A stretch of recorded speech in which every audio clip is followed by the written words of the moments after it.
Сәлематсыздар достар. Мынау менің алдымда еккен рассадам. Сіздерге көрсетем қалай ары қарай жұмыс істейтінімді деп айтып едім.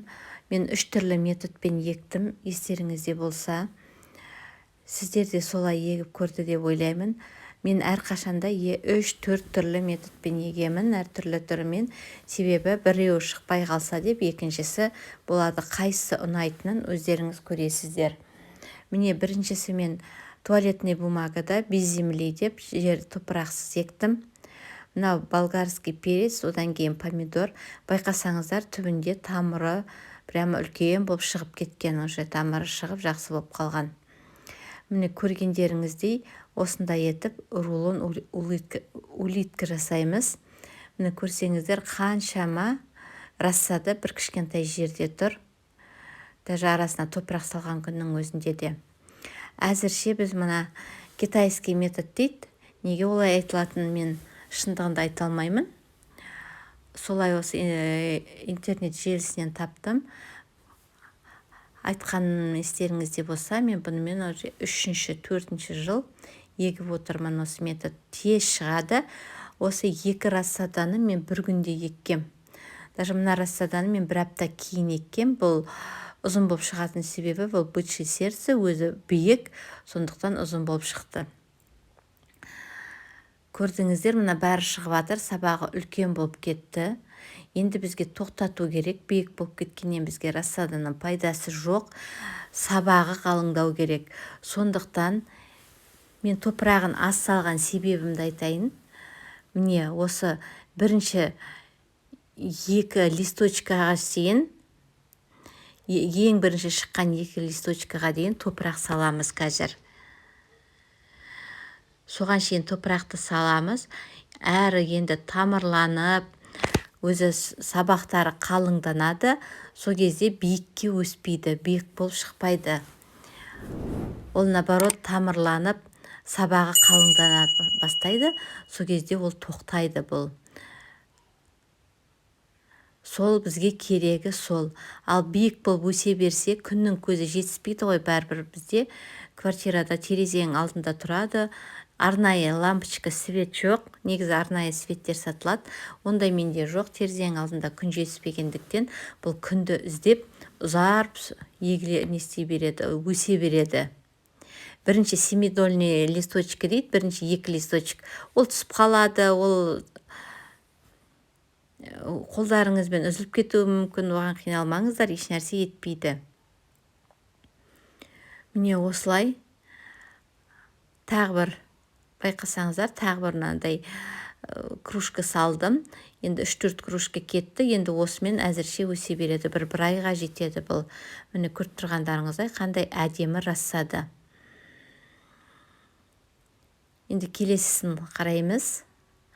Тағы да сіздер дұрыстап қарап алу үшін келесі рассаданы көрсетем сіздерге. Мына жерде менден 80-90% шықты. Бычий сердценің 90% шықты. Ал енді одан бұрынғы еккен тағы біреуі бар. Одан менде 70% шықты. Бір ыдысқа 2 түрін еккем, естеріңізде болса, ол кезде екеуінен де 10-10-нан еккенім, менде 7-ден 8-ден шықты. Біреуі 7, біреуі 8 болып. Достар, мені каналыма жазылмасаңыздар, жазылып кетіңіздер. Лайк басып, пікірлеріңізді қалдырыңыздар. Колокольчикті басып қойсаңыздар, сіздерге жаңадан келген менің видеома хабарлама келіп тұрады, жіберіп алмайсыздар. Бұна арғалай, әрі қарай жерге отырғызғанша менімен бірге бақылайсыздар. Міне енді мен осының үстіне суды себем перекиспен.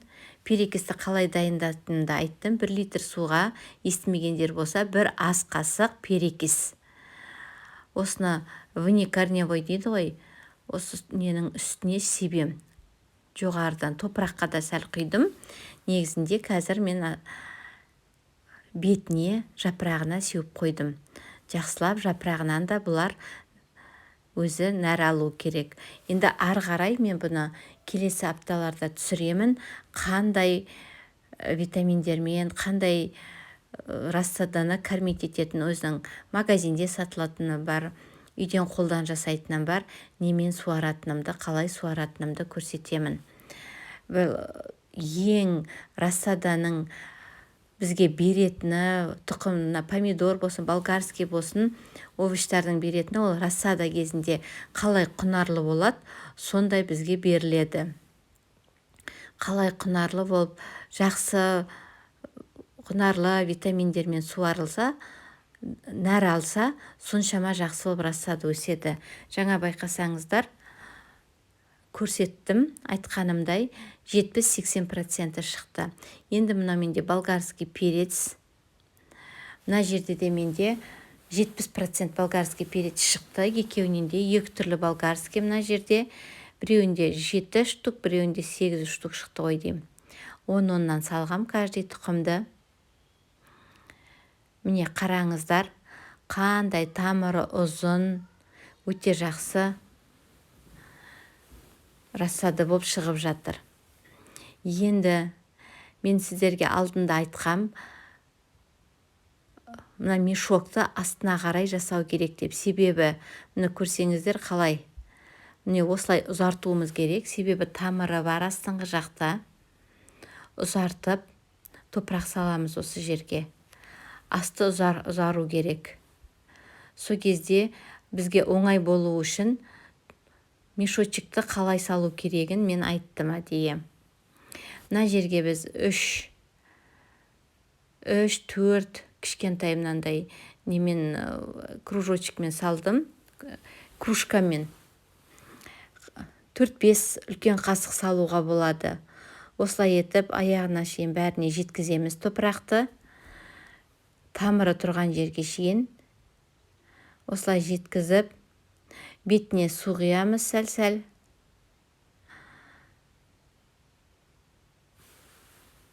Сонымен рулон жасаймыз. Қайтадан көргендеріңіздей рулон жасаймыз. Міне шет жағынан өте ақырын, бірақ та жақсылап тартып, ортасы бос болмау керек.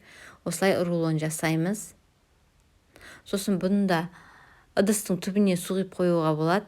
Болмаса жайлап қана бетінен құямыз әзірше. Кішкене бетінен құйып тұруға болады. Міне біздің 1 айға осы топырақ жетеді әзірге. Менде деген әзір егуге ерте. Жер әлі суық, жер дайын емес. Жылда мен июньнің 12-сінен кейін егушем, бірақ та июньнің 20-сына қарай бізде бір замырсқы болады. Жауын, бұршақпен болады. Сонымен былтырда мен кешектім деп июньнің 15-сіне қарай еккеннің өзінде де бір замырсқыға қалдым. Сондықтан менде әлі 40 күн бар, 40 күн молынан бар. Бұл рассадалар өсіп үлгереді. Міне 3-ші методы мен стаканчикқа ектім. 2 тұқым, мына қарамаңыздар, помидорды 2-ге бөлуге болады, еш нәрсе етпейді. Бөлмесем 1 лункаға 2 помидор егуге болады. Ондайда мен практика жасап көргем. Егерде кішкентай помидорлар болса, биік емес, қиналмайсыздар. Ал егерде жаңағыдай бычий сердце сияқты помидор болса, биік, 2 помидор 1 лункаға, онда қиналып кетесіздер, биік болып шығады. Ал мынау менде 60-70 сантиметрлік помидорлар, бірақ та 2 помидор бірдей сорт болу керек. Міне бұның да топырағын мен стаканға аз салдым әдейі. Енді топырақты үстіне жіберіп жатырмын, тағы да салып жатырмын. Сол кезде жаңағы айтқанымдай тамырланып, мына топырақтың ішінің бәрі, мына стволдары, сабақтары қалыңданады, әдемі рассада шығады. Міне бірінші топырақты салған кезде байқағандарыңыздай өте ақырын, сабағымен ақырын болу керек, сындырып алмас үшін. Тағы біреуін жасаймын, қараңыздар. Рассада шыға бастағаннан кейін терезеге күн түсетін жаққа қойған жақсы. Себебі мен айтқандай жаңағы егер күн жоқ болса, күнді іздеп ұзын болып өсіп кете береді. Ал ұзын тек қана сабақ болып өскен рассададан ол өте пайда аз болады ондай рассададан. Міне осындайлар топырақтарының ішінің бәрі тамыр болады. Байқасаңыздар, мен болгарскийді әсіресе осындай бөлек-бөлек егуге тырыстым. Бөлек-бөлек егемін. Ал помидорды бір еге беремін. Себебі помидор бөлуге келеді. Болгарский өте капризный. Ал помидор неприхотливый, бөліп еге бересіздер, еш нәрсе болмайды. Осылай етіп сіздер де егіңіздер. Бір методпен ғана егіп қоймаңыздар. 2-3 методты қараңыздар. Қайсысы ұнайды, соны көресіздер. Видеоны ақырына шейін қарағандарыңызға рахмет. Сіздермен болған әдеттегідей үміткен.